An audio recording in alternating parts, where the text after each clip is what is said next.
செய்யக்கூடிய வேலைன்னு இருக்கு. அந்த காரியம் என்ன என்பதை குறித்து வேகமாய் உங்களோட நான் சொல்ல போகிறேன். தேவனுடைய கரம், அந்த கரம் எப்படிப்பட்டதுன்னா பலம் உள்ளது. அந்த கரம் நம்மளால செய்ய முடியாத காரியங்கள் எல்லாம் செய்யக்கூடிய ஒரு கரமா இருக்கும்.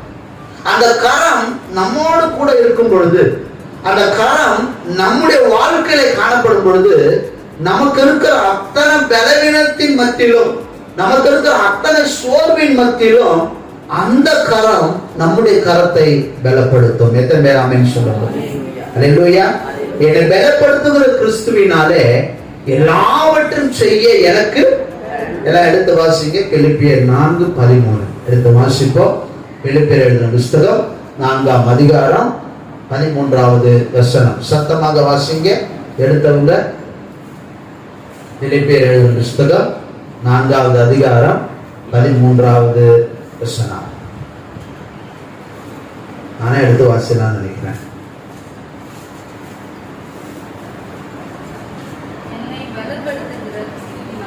என்னை பலப்படுத்துகிற கிறிஸ்துவினாலே எல்லாவற்றையும் செய்ய எனக்கு பலன் உண்டு. எத்தனை பேர் நம்புறீங்க? பக்கத்துல பார்த்து சொல்லுங்க, உங்களை பலப்படுத்துகிற கிறிஸ்து இருக்கிறார். அல்லேலூயா. உங்களை பலப்படுத்துகிற கிறிஸ்து இருக்கிறார். இந்த காலங்களிலே ஒன்றை புரிந்து கொள்ளுங்க தேவ ஜனமே. உங்களுடைய பலவீனத்துல, உங்களுடைய சோர்வுல, உங்களுடைய வியாதியில, உங்களுக்கு இருக்கிற தொல்லையில, உங்களுக்கு இருக்கிற பாடுகள்ல, உங்களுக்கு இருக்கிற எல்லா விதமான சூழ்நிலையில உங்களை பலப்படுத்துகிற கிறிஸ்து உங்களோட கூட இருக்கிறார். அல்லேலூயா, அல்லேலூயா. அவர் உங்களை பலப்படுத்துவார். அவர் உங்களை பலப்படுத்துவார். அவர் நிச்சயமாகவே உங்களை பலப்படுத்துவார். அல்லேலூயா. வசனத்தை வாசிப்போம். எஸ்ரா எழுதின புஸ்தகம் 8வது அதிகாரம் 21வது வசனம். எஸ்ரா எழுதின புஸ்தகம் 8வது அதிகாரம் 21வது வசனத்திலிருந்து நாம் வாசிப்போமாக. இந்த புஸ்தகம் எங்க இருக்கு நம்ம தேடணும்னு நினைக்கிறேன். பழைய ஏற்பாட்டுல எஸ்ரா எழுதின புஸ்தகம் 8வது அதிகாரம் 21வது வசனம். அப்பொழுது இதுதான் நம்ம என்ன செய்யணும்? பைபிளை படிக்கணும். பைபிளை படிச்சாதான் நமக்கு அந்த இது உண்டாகும். அப்பொழுது நாங்கள் எங்கள் தேவனுக்கு முன்பாக எங்களை தாழ்த்துகிறதற்கும் எங்களுக்காகவும் எங்கள் பிள்ளைகளுக்காகவும் எங்கள் சகல பொருள்களுக்காகவும் செவ்வையான வழியை தேடுகிறதற்கும் நான் அங்கே அகவா நதி அண்டையில், அந்த அகவா நதி அண்டையிலே உபவாசத்தை கூறினேன். வழியிலே சத்துருவை விலக்கி எங்களுக்கு துணை செய்யும்படிக்கு நான் ராஜாவினிடத்தில் சேவகரை குதிரை வீரரையும் கேட்க வெட்கப்பட்டிருந்தேன். எங்கள் தேவனுடைய கரம் தம்மை தேடுகிறவர்கள் எல்லார் மேலும் அவர்களுக்கு நன்மையாக இருக்கிறதென்றும், அவருடைய வல்லமையும் அவருடைய கோபமும் அவரை விட்டு விலகுகிறவர்கள் எல்லார் மேலும் இருக்கிறதென்றும் நாங்கள் ராஜாவுக்கு சொல்லி இருந்தோம். ஆமென் சொல்லுவோமே. அல்லேலூயா, அல்லேலூயா. அப்படியே நாங்கள் உபவாசம் பண்ணி எங்கள் தேவனிடத்தில் அதை தேடினோம். எங்கள் விண்ணப்பத்தை கேட்டருளினார். ஆமென் சொல்லுவோமே. அல்லேலூயா. இஸ்ரவேல் ஜனங்கள் அடிமைப்பட்டிருந்து பாபிலோன் தேசத்திலிருந்து இப்ப தன்னுடைய சொந்த தேசத்துக்கு திரும்பி வராங்க.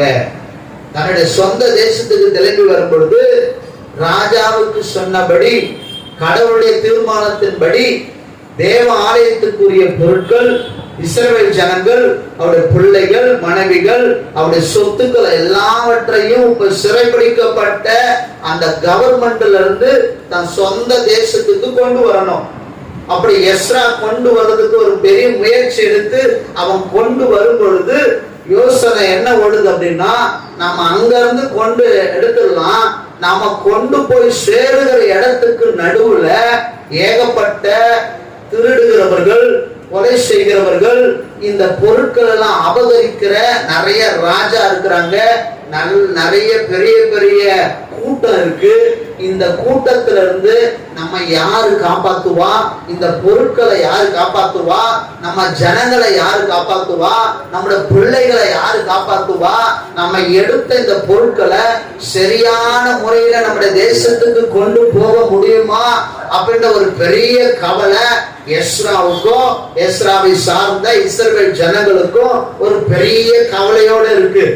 ராஜா ஒத்துக்கிட்டாரு, ராஜா கொடுக்கிறதுக்கு சம்மதிச்சிட்டாரு. ஆனா ராஜா கிட்ட போய் கேட்கறதுக்கு ஒரு தயக்கம். என்ன தெரியுமா? எங்களுக்கு ஒரு பாதுகாப்பு கொடுங்க, எங்களுக்கு ஒரு பாதுகாப்பு படைய கொடுங்க. ஏன் அப்படின்னா நாங்க இந்த பொருட்கள் எல்லாம் சரியான முறையில கொண்டு போகணும் அப்படின்னு கேட்கறதுக்கு அவருக்கு கொஞ்சம் வெக்கமா இருக்கு. ஏன் தெரியுமா? எஸ்ராவுக்கு தெரியும், எஸ்ராவுடைய கடவுள் மிகப்பெரிய தெய்வம். அல்லேலூயா. ராஜாவுக்கும் தெரியும், இந்த இஸ்ரவேல் ஜனங்களுடைய தேவன் இந்த உலகத்தில் இருக்கிற எல்லா தேவர்களை பார்க்கிற பெரிய தெய்வம், இந்த ஜனங்களை பாதுகாக்கிற தெய்வம், இந்த ஜனங்களோடு கூட இருக்கிற தெய்வம், இந்த ஜனங்களை யாரும் ஒண்ணுமே செய்ய முடியாது, அந்த அளவுக்கு பராக்கிரமம் செய்கிற தெய்வம் என்று ராஜாவுக்கு தெரியும், எஸ்ராவுக்கு தெரியும். ஆனா எஸ்ராவுக்கு இருக்கிற ஒரு கவலை, இப்ப நான் போய் எனக்கு ஒரு பாதுகாப்பு கொடுங்க, எனக்கு சேவகர்களை கொடுங்க, எனக்கு ஒரு மிலிட்டரி படையை கொடுங்கன்னு கேட்டா அந்த ராஜா என்ன நினைப்பாரு? உங்க தெய்வம் பெரிய தெய்வமாச்சே, உங்க தெய்வம் சர்வ வல்லமுள்ளவராச்சே, உங்க தெய்வம் சதா காலங்களிலும் மிக பெரிய தெய்வமாச்சே, உங்களோடு கூட இருக்கிறவராச்சே, உங்களுக்கு எதுக்கு எங்களுடைய பாதுகாப்பு என்று அப்படி ஒரு கேள்வி கேட்டுட்டா என் முகத்தை நான் எங்க வச்சிருப்பேன்னு சொல்லி மிகப்பெரிய ஒரு கவலை.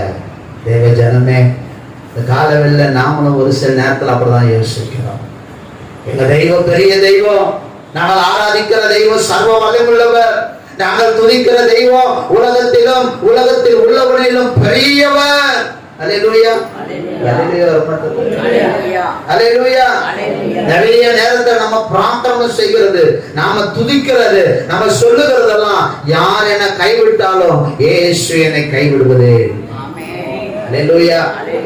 அப்படிப்பட்ட ஒரு தெய்வத்தை ஆராதிக்கிற நாம மனுஷங்கிட்ட போய் உதவி கேட்கறது சரியானதா இருக்கா? மனுஷங்கிட்ட போய் பாதுகாப்பு கேட்கறது சரியானதா இருக்காது. எஸ்ரா அதான் நினைச்சான், இவ்வளவு பெரிய தேவனை ஆராதிச்சுட்டு இந்த மனுஷங்கிட்ட போய் நான் உதவி கேட்கணுமா? எனக்கு வெக்கமா இருக்கு, அது எனக்கு துக்கமா இருக்கு அப்படின்னு சொல்லி எல்லாரும் உபவாசம் பண்ணி ஜெபம் பண்ணுவோம். இந்த காரியத்தை துவங்கினவர் தெய்வம் தான், முடிக்கிறவரும் அவர் தான். ஆமென் சொல்லுங்க. உங்க வாழ்க்கையில துவங்கினவர் அவர் தான், உங்க வாழ்க்கையில முடிக்கிறவர் அவர் தான். இதன் பேர் நம்புறீங்க. அல்லேலூயா. கவலைப்படாதீங்க, கவலைப்படாதீங்க. ஆரம்பித்த தேவன் முடித்து வைப்பார், துவங்கின தேவன் முடித்து வைப்பார். நீங்க எதை குறித்தோ இது எப்படி முடியும், இது எப்படி நடக்கும், இது எப்படி செயல்பட முடியும், எனக்கு யார் துணை நிற்பா, எனக்கு யார் ஆதரவா இருப்பா, எனக்கு யார் பாதுகாப்பா இருப்பா? தேவனே உங்களுக்கு பாதுகாப்பா இருப்பார். அல்லேலூயா. வசனம் சொல்றது அவருடைய கரம் அவர்களோட கூட இருந்தது. அல்லேலூயா. இஸ்ரவேல் ஜனங்களோட கூட கர்த்தருடைய கரம் இருந்தது. அல்லேலூயா. இன்னொரு வசனத்தை வாசிப்போம் பண்ணா, லூக்கா எழுதின சுவிசேஷம் 1ஆம் அதிகாரம் 66வது வசனம். இந்த இடத்துல சகரியா என்ற ஒரு லேவியன், ஒரு ஆசாரியன், அவர் ஒரு ஊமையா இருக்கிறாரு. அவருக்கு ஒரு பிள்ளை பிறக்குது, யோவான் ஸ்நானன். அந்த யோவான் ஸ்நானன் பிறந்த உடனே அந்த பிள்ளைக்கு என்ன பேர் வைக்கலாம்னு கேட்கும் பொழுது ஊமையா இருந்த அந்த தகப்பனார் அவர் பேச துவங்குகிறார். அங்க இருக்கிற எல்லாரும் அதிர்ச்சி அடைகிறாங்க. மனைவி பார்க்கிறா, கூட இருக்கிறவங்க எல்லாம் பார்க்கறாங்க. ஐயோ ஊமையா இருந்த இந்த மனுஷன் இப்ப திடீரென்று பேசுகிறாரே, இவன் யோவான் ஸ்நானன் என்று சொல்லுகிறாரே, இவன் எப்படிப்பட்டவனா இருப்பான்? அவன் காட்டு தேனை சாப்பிடுகிறவனா இருப்பான், வெட்டுக்கிளி அவனுடைய உணவா இருக்கும், அவன் வனாந்தரத்துல கூப்பிடுகிறவனுடைய சத்தத்தை சொல்லுகிறவனா இருப்பான், கர்த்தருக்கென்று வழியை ஆயத்தம் பண்ணுகிறவனா இருப்பான், அவன் கர்த்தருக்கென்றே பிறந்தவன், கர்த்தருடைய சித்தத்தை செய்கிறவன், அவன் மேலே கர்த்தருடைய கரம் இருக்கும். ஆமீன் சொல்லுவோம். அல்லேலூயா. தகப்பன் சொல்லுகிறார், பிள்ளையை குறித்து ஒரு தீர்க்க தரிசனமாக, எனக்கு ஒரு பிள்ளை பிறக்கும், அந்த பிள்ளை இதுதான், அந்த பிள்ளைக்கு பேர் இதுதான், அந்த பிள்ளை வனாந்தரத்துல வளரும், அந்த பிள்ளை ஆண்டவருடைய சித்தத்தை செய்யும்.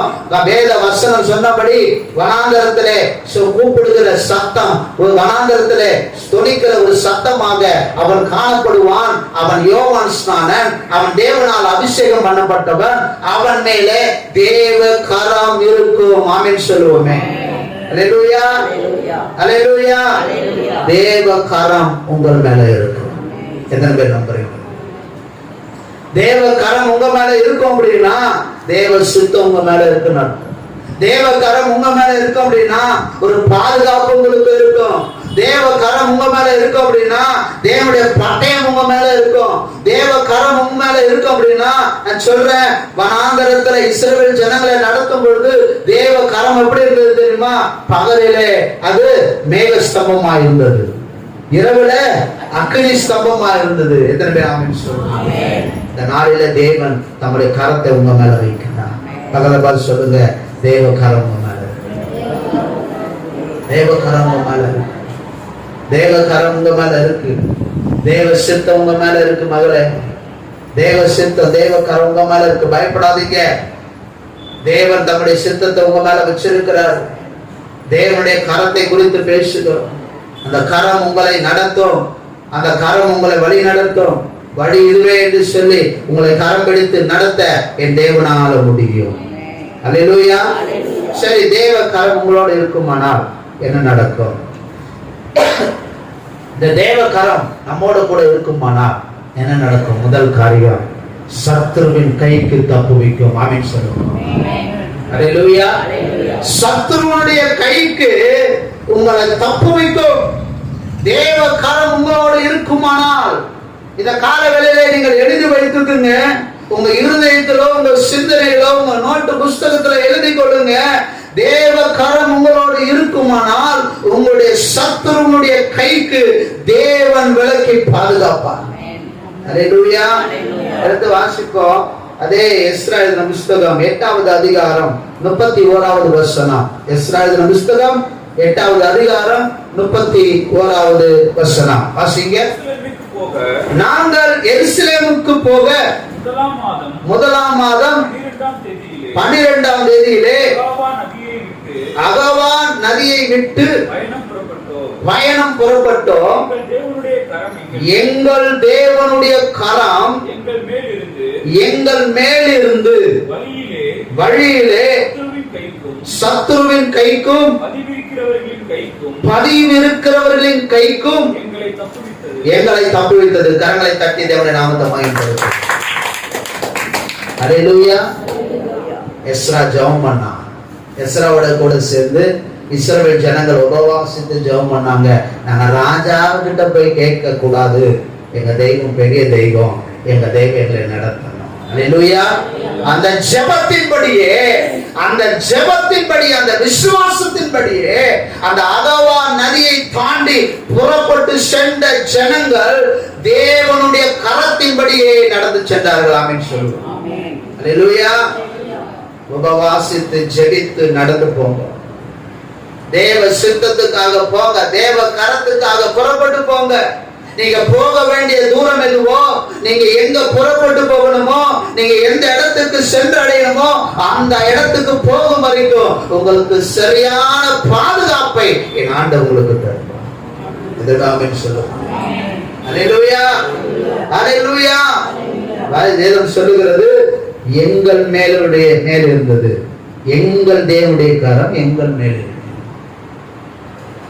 சொல்றாங்க பாரு. எங்கள் தேவனுடைய கரம் எங்க மேல இருந்தது. அதுக்குடைய அர்த்தம் என்ன அப்படின்னா, வழியிலே சத்துருவின் கைக்கும். சத்துரு இருந்தான். அவன் போற வழியில சத்துரு இருந்தார்கள். அவர்கள் போகிற வழியில வனாந்தரத்துல சத்துரு இருந்தார்கள். அவர்கள் போகிற வழியில பொல்லாங்கன் இருந்தான். வழி பறிக்கக்கூடிய மனுஷர் இருந்தாங்க. இன்னும் சொல்லப்பட்டிருக்கிறது, பதிவிருக்கிறவர்கள் கைக்கும், அதாவது பதிவு இருக்கிறாங்க, கொள்ளையடிக்கிறவர்கள். எப்படியாவது இந்த பொருட்களையும் இந்த மனுஷர்களையும் எப்படியாவது கொலை செய்திடலாம், மிரட்டிடலாம், அபகரிச்சிடலாம், அவங்க வாழ்க்கையை சீர்குலைத்து விடலாம் என்று சொல்லுகிற பதிவிருக்கிறவர்கள். நான் சொல்றேன், சத்துரு உங்க வாழ்க்கையில இருக்கிறான் தான், இல்லைன்னு சொல்லல. நீங்க போகிற பிரயாணத்துல சத்துரு இருக்கிறான் தான். நீங்க போகிற வழியில பதிவு இருக்கிறவர்கள், மறைவா இருக்கிறவர்கள், உங்க கண்ணுக்கு தெரியாம பதுங்கி இருக்கிற நிறைய மறைவா இருக்கிற சத்துரு போல இருக்கிற காரியங்கள் பதுங்கிதான் இருக்கு. ஒண்ணு சொல்லட்டுங்களா, எத்தனை விஷயம் பதுங்கி இருந்தாலும், எவ்வளவு பிசாசு இருந்தாலும், எவ்வளவு சத்துரு இருந்தாலும், என் தேவனுடைய கரம் உங்க மேல இருக்கு. அல்லேலூயா. எல்லாமே இருக்குதான், அது இருக்கு, சத்துரு இருக்கு, உங்க வாழ்க்கையை சீர்குலைக்க எல்லாமே நடந்து இருக்கு. உங்களை அழிக்க திட்டம் இருக்கு, உங்களை மேற்கொள்ள, உங்களை காலி பண்ண, உங்க வாழ்க்கையை அழிக்க, உங்களை சீர்குலைக்க, உங்களை ஒன்றும் இல்லாதபடி பண்ண, உங்க பேரே இல்லாம பண்ண, உங்க வாழ்க்கையே இல்லாம பண்ண சத்துரு பல திட்டங்களை போட்டு வச்சிருக்கிறான், பல காரியங்களை போட்டு வச்சிருக்கிறான். நான் ஒண்ணு சொல்றேன், நீங்க ஏறெடுக்கிற ஜெபம், கர்த்தருடைய கரம் உங்க மேல இருக்கு. அல்லேலூயா, அல்லேலூயா, அல்லேலூயா. ஒருவேளை எஸ்ரா, நான் யோசிச்சு பார்த்தேன், ராஜா கிட்ட போய் கேட்டிருந்தா ஒன்னும் அசிங்கம், இவ்வளவு பெரிய தேவன் சொன்ன எங்ககிட்ட வந்து பாதுகாப்பு ஆள் கேட்டியே என்னையா அப்படின்ட்டு அவருக்கு ஒரு சோறு உண்டாக்கும். பெரிய தெய்வம் நினைச்சு நம்ம கொடுக்குறோம், ஆனா எங்க கிட்ட பாதுகாப்பு கேட்கிறாங்களே அப்படின்னு சொல்லி கொஞ்சம் அந்த இடத்துல என்ன இருக்கும், சாட்சி இல்லாம. இன்னும் ஒண்ணு, என்னதான் படையோட பாதுகாப்போட வந்து இருந்தாலும் அந்த வழியில நிச்சயமா சத்துரு ஜெயிச்சிருப்பான். இன்னும் ஒண்ணு, பதிவு இருந்தவர்கள், மறைவா இருந்தவர்களும் மேற்கொண்டு இருப்பாங்க. ஆனா ஒண்ணு சொல்லட்டுங்களா, கண்ணுக்கு தெரிந்த பாதுகாப்பை விட கண்ணுக்கு தெரியாத என் தேவனுடைய பாதுகாப்பு தான் பெருசு. அல்லேலூயா. பக்கத்துல பார்த்து சொல்லுங்க, உங்க பக்கத்துல என் ஆண்டவர் இருக்கிறார், உங்க கூட என் ஆண்டவர் இருக்கிறார். அல்லேலூயா. உங்க கண்ணுக்கு தெரியாம இருக்கலாம், உங்க காதுக்கு கேட்காம இருக்கலாம். ஒண்ணு சொல்ற, என் கர்த்தருடைய கரம் உங்க மேல இருக்கிறார். அல்லேலூயா. காலவேளை கர்த்தர் உங்களோட இருக்கிறார், கர்த்தருடைய கரம் உங்க மேல இருக்கிறது. உங்களுடைய ஜெபம் ஒரு நாள் வீணாகாது, உங்களுடைய விசுவாசம் ஒரு நாள் வீணாகாது. அவர் உங்களோட கூட இருக்கிறது உறுதி, உண்மை. கர்த்தர் உங்களோட கூட இருக்கிறார். அல்லேலூயா. இரண்டாவது காரியம், நீங்க வாசிச்சு பாருங்க, கர்த்தருடைய கரம் உங்க மேல இருக்கும் அப்படின்னா உங்கள் ஆண்டவர் எப்படி நடத்துவார்னா, ஏசாயா எழுதின புஸ்தகம் 8வது அதிகாரம் 11வது வசனம். ஏசாயா எழுதின புஸ்தகம் 8வது அதிகாரம் 11வது வசனம். கர்த்தருடைய கரம் என் மேல் அமர்ந்து அவர் என்னோட பேசி நான் இந்த ஜனத்தின் வழியிலே நடவாதபடி எனக்கு புத்தி சொல்லி விளம்பினதாவது. அதாவது இந்த இடத்துல ஏசாயா தீர்க்கதரிசி ஒரு காரியத்தை சொல்லுகிறார், இஸ்ரவேல் ஜனங்கள் தேவனுடைய வார்த்தைக்கு கீழ்ப்படியாம, நல்லா புரிஞ்சுக்கீங்க, இஸ்ரவேல் ஜனம் தேவ ஜனம், யூத குலத்து ஜனம் தேவ ஜனம், கர்த்தருடைய சித்தத்தை, கர்த்தராலே அழைக்கப்பட்ட, கர்த்தராலே தெரிந்து கொள்ளப்பட்ட ஜனம். அவர்கள் தேவனுடைய வழியில நடக்கல, தேவனுடைய சித்தத்தை நடக்கல, தேவன் கொடுக்கிற ஆலோசனை நடக்கல. அந்த அதிகாரம் முழுவதும் நீங்க வாசித்து பாப்பீங்கன்னா முதல் 10 வசனங்களை தேவனுடைய சித்தத்துக்கும் தேவனுடைய திட்டத்துக்கும் நடக்காத, செயல்படாத ஒரு கூட்டமா இருக்கிறதுனால அவர்கள் தோற்று போறாங்க. அவர்கள் வழிகள் எல்லாம் சீர்குலைந்து போகுது. அவர்கள் தேவனுக்கு புறம்பாய் நடக்கிறாங்க. தேவ கரம் உங்க வாழ்க்கையில இருக்கும் அப்படின்னா நான் சொல்றேன், தேவன் உங்களுக்கு புத்தி சொல்லுவான், ஆமென் சொல்லுவாங்க. இரண்டாவது காரியம், தேவ கரம் உங்களோட கூட இருக்குமானால் தேவன் உங்களுக்கு புத்தி சொல்லுவார். தேவன் உங்களுக்கு ஆலோசனை சொல்லுவார். தேவன் உங்களோட பேசுவார். மகாபாசன பேசுவார். அவர் உங்களோட பேசுவார். நான் சொல்ல காலைல நான் எழுந்ததுல இருந்து கர்த்தர் என்னோட பேசினே இருக்கிறார். நீ காலைல எழுந்ததுல இருந்து கர்த்தர் என்னோட பேசினே இருக்கிறார். தேவக்காரன் உங்களோட இருக்குமானால் தேவன் உங்களுக்கு புத்தி சொல்லுவார். தேவன் உங்களுக்கு ஆலோசனை கொடுப்பார். தேவன் உங்களுக்கு உணர்த்துவார். உங்களுக்கு வழிகாட்டுவார். உங்களோட பேசுவார். உங்களுக்கு தரிசனம் கொடுப்பார். சொப்பனம் கொடுப்பார். நீங்கள் உணர்ந்து கொள்ள நீங்கள் புரிந்து கொள்ளக்கூடிய அளவுக்கு என் தேவன் தம்முடைய மகிமையின் பிரசன்னத்தை இறக்கி நம்ம அறிவுக்கு எட்டக்கூடிய அளவுக்கு தம்மை வெளிப்படுத்தி காட்டுவார். அல்லேலூயா, அல்லேலூயா, அல்லேலூயா, அல்லேலூயா. வாசிங்க கீழே அடுத்த வசனத்தை வாசிங்க. ஜனங்கள் கட்டுப்பாடு என்று சொல்லுகிறது எல்லாம் நீங்கள் கட்டுப்பாடு என்று சொல்லாமலும் அவர்கள் பயப்படுகிற பயத்தின்படி நீங்கள் பயப்படாமலும் கலங்காமலும் சேனைகளின் கர்த்தரையே சுத்தம் பண்ணுங்கள். அவரே உங்கள் பயமும் அவரே உங்கள் அச்சமுமாய் இருப்பாராக. பாருங்க, இந்த ஜனங்கள் ஏதோ ஒரு கட்டுப்பாடு பண்ணி ஏதோ ஒரு வழியில ஏதோ ஒரு சித்தத்துல ஏதோ ஒன்று செஞ்சு இருக்கிறாங்க. ஆனா கர்த்தருடைய வசனம் சொல்லுது அப்படி நடக்காதீங்க, அப்படி செய்யாதீங்க, அதை குறிச்சு நீங்க பயப்படாதீங்க. உங்களுடைய பயம் கர்த்தர் மேல தான் இருக்கணும். உங்க பரிசுத்தம் கர்த்தருடைய பரிசுத்தத்தோடு தான் இணைந்து இருக்கணுமே தவிர நீங்கள் ஒரு கட்டுப்பாட்டோடு நீங்கள் ஒரு செயல்பாடோடு நீங்க ஒரு வழியில போகாதீங்க. நீங்க உங்களுக்கு தெரிந்த செயல்பாட்டுக்குள்ள கடந்து போகாதீங்க. தேவன் உங்களை நடத்துகிற தேவனாய் இருக்கிறார். அல்லேலூயா. வாசிங்க. அவர் உங்களுக்கு பரிசுத்த ஸ்தலமாய் இருப்பார். பாருங்க, அவர் உங்களுக்கு எப்படி இருப்பாரு? ஆமா, உங்களுக்கு அவருக்கு சரியான ஒரு இடமே அவர்தான். அவர் உங்களுக்கு பரிசுத்த ஸ்தலமாய் இருப்பார். ஆகிலும் இஸ்ரவேலின் இரண்டு கோத்திரத்துக்கும் தடுக்கலின் கல்லும் இடர்களின் கண்மணியும் எருசலேமின் குடிகளுக்கு சுருக்கும் கண்ணியுமாய் இருப்பார். அவர்களில் அநேகர் இடரில் இருந்து ஒருங்கி சிக்குண்டு பிடிபடுவார்கள். சாட்சி ஆகமத்தை கட்டி என் சீசருக்குள்ளே வேதத்தை முத்திரையிடுகிறார். நானோ யாக்கோபின் குடும்பத்துக்கு தமது முகத்தை மறைக்கிற கர்த்தருக்காக காத்திருந்து அவருக்கு எதிர்பார்த்திருப்பேன். இதோ நான் கர்த்தர் எனக்கு கொடுத்த பிள்ளைகளும் சீயோன் பர்வதத்தில் வாசமாய் இருக்கிற சேனைகளின் கர்த்தராலே இஸ்ரவேலின் அடையாளங்களாகவும் அற்புதங்களாகவும் இருக்கிறோம். ஆமென் சொல்லுவோமே. அல்லேலூயா. யாரு எப்படி போனாலும் பரவாயில்ல, யாரு எப்படி இருந்தாலும் பரவாயில்ல, நானும் என் ஜனமும் என் குடும்பத்தாரும் கர்த்தருக்கு எப்படி இருக்கணும்னா அற்புதங்களாகவும் அடையாளங்களாகவும் இருக்கும். ஆமென் சொல்லுவோம். அல்லேலூயா.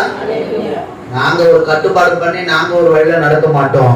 கர்த்தர் சொல்லுகிற வழிதான் நடக்கும். கர்த்தருடைய கரம் இருக்குமானால் கர்த்தர் சொல்லுவார். கர்த்தர் சொல்லுகிறபடியே நாம் நடப்போம். நாம் எப்படி நடப்போம்? அவருக்கு அடையாளங்களாகவும் அவருக்கு அற்புதங்களாகவும் இருக்கும்.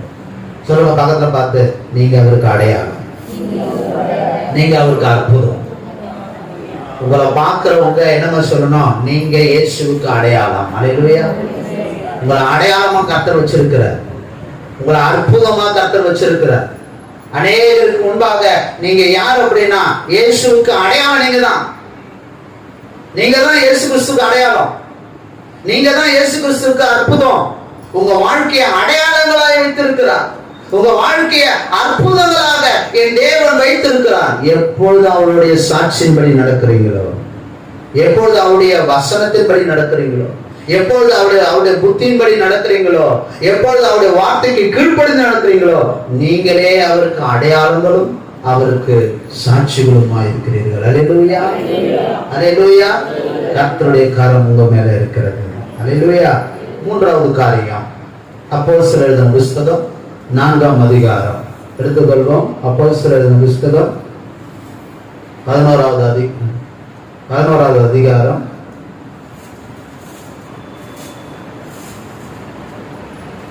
இல்ல 4ஆவது அதிகாரம். அப்போஸ்தலர் எழுதின புத்தகம் 4:23. அவர்கள் விடுதலையாக்கப்பட்ட பின்பு தங்களை சேர்ந்தவர்களிடத்தில் வந்து பிரதான ஆசாரியர்களும் மூப்பர்களும் தங்களுக்கு சொன்ன யாவையும் அறிவித்தார்கள். அவர்கள் அதை கேட்டு ஒருமனப்பட்டு தேவனை நோக்கி சத்தமிட்டு, கர்த்தாவே, நீர் வானத்தையும் பூமியையும் சமுத்திரத்தையும் அவைகளிலுள்ள யாவற்றையும் உண்டாக்கின தேவனாய் இருக்கிறீர். புறஜாதிகள் பங்களித்து ஜனங்கள் விருதா காரியங்களை சிந்திப்பானே என்றும், கர்த்தருக்கு விரோதமாகவும் அவருடைய கிறிஸ்துவுக்கு விரோதமாகவும் பூமியின் ராஜாக்கள் எழுப்பி நின்று அதிகாரிகள் ஏகமாய் கூட்டம் கூடினார்கள் என்றும் தேவரே உம்முடைய தாசனாகிய தாவீதின் வாக்கினால் உரைத்தீரே. அந்தபடி உம்முடைய கரமும் உம்முடைய ஆலோசனையும் முன்குறித்தவைகள் யாவும் செய்யும். அந்தபடி உம்முடைய கரமும் உம்முடைய ஆலோசனையும் முன் குறித்தவைகள் யாவையும் செய்யும்படி ஏரோதும் பொத்தியும் பிலாத்துவும் பிரஜாதிகளோடும் இஸ்ரவேல் ஜனங்களோடும் கூட நீர் அபிஷேகம் பண்ணின உம்முடைய பரிசுத்த பிள்ளைகளாகிய இயேசுவுக்கு விரோதமாய் மெய்யாகவே கூட்டம் கூடினார்கள். இப்பொழுதும் கர்த்தாவே, அவர்கள் பயமுறுத்தல்களை தேவனை கவனித்து உம்முடைய பரிசுத்த பிள்ளையாகிய இயேசுவின் நாமத்தினாலே அடையாளங்களும் அற்புதங்களும் நடக்கும்படி செய்து பிணியாளிகளை குணமாக்கும்படி உம்முடைய கரத்தை நீட்டி உம்முடைய ஊழியக்காரர் உம்முடைய வசனத்தை முழு தைரியத்தோடும் சொல்லும்படி போதும். அல்லேலூயா. தாவீதுக்கு சொன்னபடி முன் குறித்தபடி தேவனுடைய கரம் அபிஷேகம் பண்ணப்பட்ட அவருடைய குமாரனாக இயேசு கிறிஸ்து மேல இருந்தது. எஸ்ஐயா 61 நீங்க வாசிச்சு பார்த்தீங்கன்னா, அவர் அபிஷேகம் பண்ணப்பட்டார். யாருக்காக? கட்டுண்டவர்களை விடுதலையாக்க, கூறவும் சுகமாக்கவும், அநேகரை கட்டுண்டவர்களை விடுதலையாக்கி சுவிசேஷ அறிவிக்கவும் என்று சொல்லப்பட்டிருக்கிறது. இந்த இடத்துல பாருங்க, கர்த்தருடைய கரம் என்ன செய்கிறது? நீ அபிஷேகம் பண்ணின உம்முடைய பரிசுத்த பிள்ளை ஆகிய இயேசுவுக்கு விரோதமாய் மெய்யாகவே கூடினார்கள். ஒரு பெரிய கூட்டம் கூடுது. ஆனா அந்த கூட்டத்தின் மத்தியிலே தேவ கரம் என்ன செய்யுது அப்படின்னா அடையாளங்களை செய்கிறது. 30ஆம் வசனம் சொல்றது, இயேசுவின் நாமத்தினாலே அடையாளங்களும் அற்புதங்களும் நடக்கும்படி செய்து பிணியாளிகளை குணமாக்கும்படி உம்முடைய கரத்தை நீட்டி. ஆமென் சொல்லுவோம். அல்லேலூயா. வியாதிகளை சுகமாக்கும். ஆமென். மூன்றாவது காரியம், இயேசு கிறிஸ்துவின் கரம் இருக்குமானால் வியாதிகளை கர்த்தர் சுகமாக்குவார். எதனால? ஆமென் சொல்லுவோம். அல்லேலூயா. இயேசு கிறிஸ்து இந்த உலகத்துக்கு வந்தார். அவர் வரும்பொழுது பரிசுத்த ஆவியானவர் அவர் மேலே இறங்கினார். அவர் இறங்கும் பொழுது அவர் பிணியாளிகளை சுகமாக்கினார், சொஸ்தமாக்கினார், பிசாசுகளை விரட்டினார், அநேகரை குணமாக்கினார், மரித்தோரை உயிரோடு எழுப்பினார். செத்து நாறி போன மனுஷன் லாசருவை 3ஆம் நாளில என்ன பண்ணாரு? உயிரோடு எழுப்பினார். ஒரு அம்மா, விதவை தாய், ஒரே ஒரு மகன் மரித்து போய் அந்த மகனை அப்படியே இந்த பாடையில தூக்கிட்டு போகும் பொழுது அவங்க ஏங்கி கதறி அழுவும் பொழுது அந்த பாடையை தொட்டு அந்த மகனை சுகமாக்கி அந்த மகனை உடனே அனுப்பி வைத்தார். ஒரு கூனி சபைக்கு வந்து 18 வருஷமா கட்டப்பட்டு இருக்கிற ஒரு கூனியா இருக்கிற அந்த சகோதரிய, இவளும் ஆபிரகாமின் குமாரத்தியா இருக்கிறாளே என்று சொல்லி அவருடைய கட்டை அவிழ்த்து விட்டு அவளை கர்த்தர் சுகமாக்குகிறார். அல்லேலூயா. அல்லேலூயா. பேதுருடைய மாமியார் ஜுரமாய் கிடக்கிறார். ஆண்டவர் தொட்டு சுகமாக்குகிறார். எபிரோடைய மகள், 12 வயது நிரம்பிய மகள், அவள் மரித்து போனாள் என்று செய்தி வருகிறது. ஆனால் அவர் வீட்டுக்கு போய் அவளை உயிரோடு கர்த்தர் உயிரோடு எழுப்புகிறார். 12 வருஷமாக பெரும்பாடு உள்ள ஸ்திரீ நாற்றம் எடுத்து நாரி போய் எல்லாராலும் புறக்கணிக்கப்பட்டு எல்லாராலும் நிந்திக்கப்பட்டு அவமானப்பட்டு வாழ்க்கையை சீர்குலைந்து கிடக்குது. விசுவாசத்தோட இயேசு கிறிஸ்துடைய அந்த ஆடையை தொட்டா ஆண்டவர் சுகமாக்கினார். அல்லேலூயா. குருடன் இயேசுவை நோக்கி, தாவீதின் குமாரனே எனக்கு இரங்கும் என்று கூப்பிடும் பொழுது அவனை அழைத்து கொண்டு வந்து அவனை சுகமாக்கினார். பார்வை அடிப்படை செய்தார். இவ்வளவு அற்புதங்களை செய்தவர் இயேசு கிறிஸ்துவின் கரம். ஆமென் சொல்லுவோம். அல்லேலூயா, அல்லேலூயா. கட்டுப்பாடு போட்டாங்க, அன்றைக்கு கட்டுப்பாடு போட்டாங்க. இயேசு கிறிஸ்து அவர் இல்ல, இப்ப கட்டுப்பாடு போட்டு இனி சபைகள் இருக்கக்கூடாது, இயேசு பற்றி சொல்லக்கூடாது. அன்றைக்கு இருந்த ராஜ்யம் மிகப்பெரிய கட்டுப்பாடுகளை உண்டாக்கினது. ஆனா இந்த இடத்துல வேத பகுதி 4ஆம் அதிகாரம் சொல்லுது, இயேசு கிறிஸ்துவின் நாமத்தினாலே அவருடைய கரத்தினாலே அற்புதங்கள் நடந்தது, வியாதிகள் சுகமானது. அப்ப இயேசுவின் கரம் இன்றைக்கும் வெளிப்படும். ஆமென் சொல்லி. அல்லேலூயா. நீங்க கூப்பிடும் பொழுது இயேசுவின் கரம் இறங்கி வரும். நீங்கள் கூப்பிடும் பொழுது இயேசு கிறிஸ்துவின் கரம் உங்களை தொடும், உங்களை குணமாக்கும், உங்களுக்கு அற்புதங்களை செய்யும். எத்தனை பேர் ஆமென் சொல்லுங்க. அல்லேலூயா. பக்கத்துல பார்த்து சொல்லுங்க, இயேசுவின் கரம் உங்களை தொடும்போது சுகம் நடக்கும், சுகம் நடக்கும். தடைகள் போட்டாங்க, தடைகளை போட்டாலே ஆண்டவர் சுகமாக்குவார், அற்புதங்களை செய்வார். அல்லேலூயா. உங்களை ஆண்டவர் எந்த நோக்கத்துக்காக வைத்தாரோ அந்த நோக்கம் நிறைவேற வரைக்கும் உங்களை கைவிடவே மாட்டார். ஆதியாகமம் 28:15 சொல்லுது, நான் சொன்னதை செய்யும் அளவும் என்ன பண்ண மாட்டேன், கைவிடவே மாட்டேன். கர்த்தர் உங்களுக்கு சொன்னதை செய்யற வரைக்கும் கைவிட மாட்டார். பக்கத்துல பார்த்து சொல்லுங்க, உங்களுக்கு செய்யற வரைக்கும் உங்களை கைவிட மாட்டார். உங்களுக்கு மரணம் உண்டாகாது, ஜீவன் போகாது. அல்லேலூயா. அது செய்து முடித்தே தீருவோம். ஆமென். இன்னொரு வசனத்தை வாசிப்போம். அவருடைய கரம் இருக்குமானால் என்ன நடக்கும்? அப்போஸ்தலர் 11:19 வாசிங்க. அப்போஸ்தலர் 11ஆம் அதிகாரம். தேவான் நிமித்தமாய் எழுப்பின உபத்திரவத்தினாலே சிறைப்பட்டவர்கள் சுவிசேஷ வசனத்தை யூதர்களுக்கே என்று மற்ற ஒருவருக்கும் அறிவியாமல் பெனிக்கே நாடு, சீப்ரு தீவு, அந்தியோகியா பட்டணம் வரைக்கும் சுற்றித் திரிந்தார்கள். அவர்களில் சீப்ரு தீவாரும் சீரேனே பட்டணத்தாருமாகிய சிலர் அந்தியோகியா பட்டணத்துக்கு வந்து கிரேக்கருடனே பேசி கர்த்தராகிய இயேசு கிறிஸ்துவை பிரசங்கித்தார்கள். கர்த்தருடைய கரம் அவர்களோடு இருந்து அநேக ஜனங்கள் விசுவாசிகளாகி கர்த்தரிடத்தில் திரும்பினார்கள். போதும். கர்த்தருடைய கரம் அவர்களோடு இருந்து அநேக ஜனங்கள் விசுவாசிகளாகி கர்த்தரிடத்தில் திரும்பினார்கள். ஆமென் சொல்லுவோம். அல்லேலூயா. அதுக்கு காரணம் என்ன? வசனம் சொல்லுது, அவர்கள் சீப்ரு தீவாருக்கும் பட்டணத்தாருக்கும் அந்தியோகியா பட்டணத்துக்கு வந்து அநேக இடத்துல கர்த்தரை குறித்து பிரசங்கித்தார்கள். என்ன பண்ணாங்க? சத்தமா சொல்லுங்க, பகல் சொல்லுங்க. பிரசங்கித்தார்கள். அநேகருக்கு இயேசுவை பற்றி சொன்னாங்க, அநேகருக்கு இயேசுவை பற்றி அறிவித்தார்கள், அநேகருக்கு இயேசுவை குறித்து பிரசங்கித்தார்கள். தேவ ஜனமே, இன்றைக்கு நீங்கள் செய்ய வேண்டிய முக்கியமான ஒரு காரியம் என்ன தெரியுமா? இயேசுவை குறித்து பிரசங்கியுங்கள், இயேசுவை குறித்து அறிவியுங்கள், இயேசுவை குறித்து அநேகருக்கு சொல்லுங்கள். இயேசுவை குறித்து நீங்க பிரசங்கிக்கணும், சொல்லணும், அறிக்கையிடணும். மக்கெதோனியா என்ற பட்டணத்துல பவுல் பிரசங்கம் பண்ண இருக்கும் பொழுது அவரை அடித்து கொலை செய்யக்கூடிய அளவுக்கு சீர்குலைந்து அவருடைய சரீரத்தை தூக்கி வீசினாங்க. வசனம் சொல்லுது, அவர் திரும்பவும் மயக்கம் தெளிஞ்சு இந்த ரத்தத்தோட எழும்பி நின்று திரும்பவும் பிரசங்கிக்க அந்த பட்டணத்துக்குள்ள வந்தாரு. ஒரு பெரிய அற்புதம் நடந்தது. அல்லேலூயா. நாம இன்னைக்கு பயப்படுறோம், நடுங்குறோம். ஐயோ, யார் என்ன சொல்லுவா, யார் என்ன செய்வா, அவங்க என்ன நினைப்பாங்க, இவங்க என்ன நினைப்பாங்க. கர்த்தருடைய கரம் உங்க மேல இருக்கு.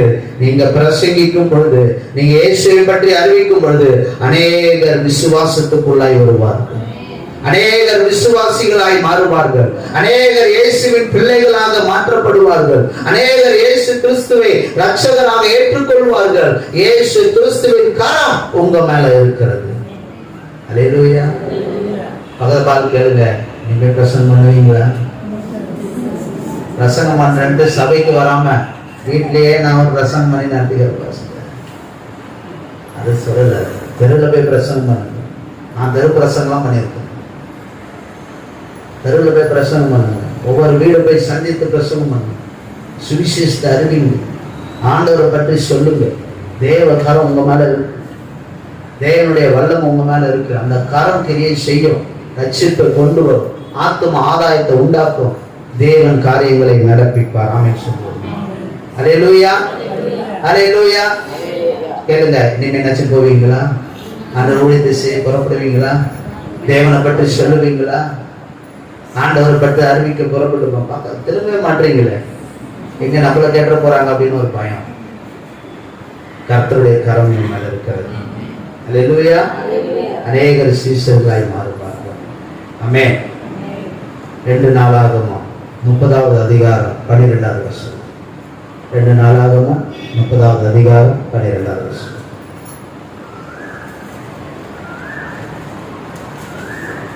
யூதாவிலும் கர்த்தருடைய வார்த்தையின்படியே ராஜாவும் பிரபுக்களும் கட்டளையிட்ட பிரகாரம் செய்வதற்கு தேவனுடைய கரம் அவர்களை ஒருமனப்படுத்தியது. தேவனுடைய கரம் அவர்களை என்ன படித்தது? ஒருமனப்படுத்தியது. 1வது வசனத்தை வாசிங்க. 30:1. அதன் பின்பு இஸ்ரவேலின் தேவனாகிய கர்த்தருக்கு பஸ்காவை ஆசரிக்கும்படி எருசலேமில் இருக்கிற கர்த்தருடைய ஆலயத்திற்கு வாருங்கள் என்று எசேக்கியா இஸ்ரவேல் யூதா எங்கும் ஆட்களை அனுப்பினது. எசேக்கியா இஸ்ரவேல் ஜனங்களுக்கு என்ன அனுப்புறாரு? ஆட்களை அனுப்புறாரு. என்ன எதற்காக?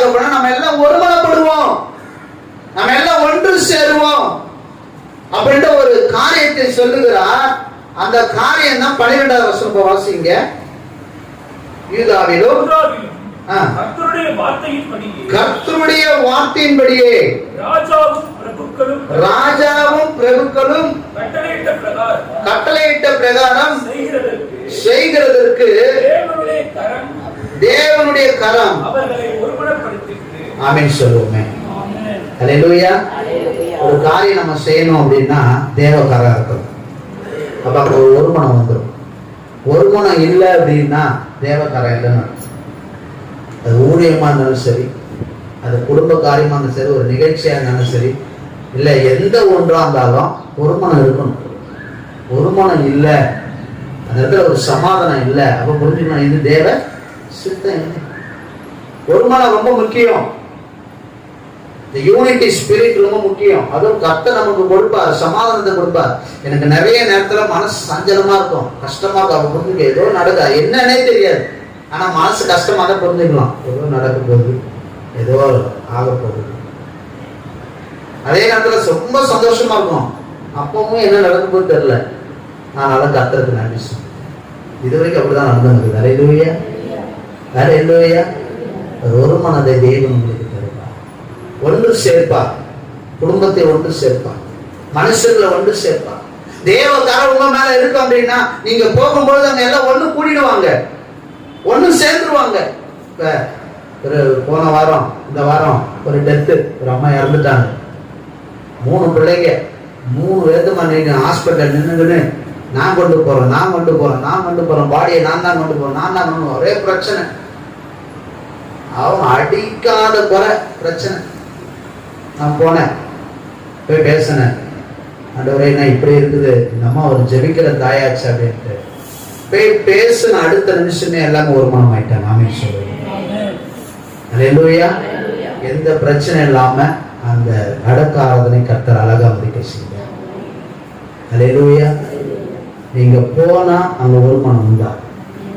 தேவ கரம் உங்க மேல இருக்குன்னா ஒரு மனதை தேவன் உண்டாக்குவார், ஒரு மனதை தேவன் செயல்படுத்துவார். அது அந்நியர்களா இருந்தாலும் சரி, விசுவாசிகளா இருந்தாலும் சரி, அது எந்த கூட்டமா இருந்தாலும் சரி, தேவ கரம் உங்களோட இருக்குமானால் ஒரு மனதை தேவன் கட்டளை கொடுப்பார். அல்லேலூயா, அல்லேலூயா. பகல் சொல்லுங்க, ஒரு மனதை தேவன் தருவார். ஆமென்.